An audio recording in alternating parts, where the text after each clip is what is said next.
Si tu n'utilises pas l'effet de levier, tu n'investis pas, tu épargnes seulement. Et tu resteras pauvre toute ta vie. Alors déjà, le premier chapitre, c'est de comprendre pourquoi c'est l'arme préférée des investisseurs. Donc l'idée de base, c'est quoi? En fait, imaginons que toi, tu veux acheter tout ça en rouge. Par exemple, un appart qui coûte 1 million d'euros. Bien, toi, tu vas sortir un apport, une petite partie de la somme. Je mets entre parenthèses parce que c'est pas obligatoire, mais par exemple, en général, c'est dans les 10%. Et tout le reste, c'est la banque qui le paye. Donc tu utilises un apport, dans une majorité des cas, hein, parfois il y a 0 € d'apport, et un emprunt bancaire pour obtenir ce que tu veux à la fin. On dit que tu utilises de la dette ou que tu lèves de la dette pour obtenir ce que tu veux. On parle aussi d'effet de levier. Pourquoi? Parce qu'on peut le schématiser sous forme de schéma très simple. Imaginons que dans la balance, vous mettiez votre apport, quand il y en a un, parfois il n'y en a pas, donc je mets entre parenthèses, plus du temps. Un emprunt, ça se rembourse sur 5, 10, 20 ans. En échange, on gagne le capital final que j'ai mis ici en rouge. On échange du temps contre de l'argent à l'aide de la banque. C'est la banque qui va faire basculer tout ça. Par exemple, en vert, si je reprends mon schéma de base, tout l'actif des 1 million, il vous rapporte au final 7%. Que la banque, vous avez un taux de 4%, donc vous perdez moins 4% par exemple à chaque fois. Sur cette partie, vous gagnez 7%, mais vous perdez 4%, vous gagnez 3% de rendement. Sachant que bien évidemment, pour la partie où vous n'avez pas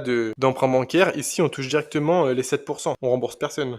Donc on touche un cumul des 3% et des 7%, sachant que si on décale ce curseur et que la banque finalement elle a tout payé, bah, vous obtenez que 3% de rendement. Inversement, si ce curseur on le décale vers la droite et si vous avez mis quasiment que de l'apport, bah, vous vous rapprochez de 7% de rendement.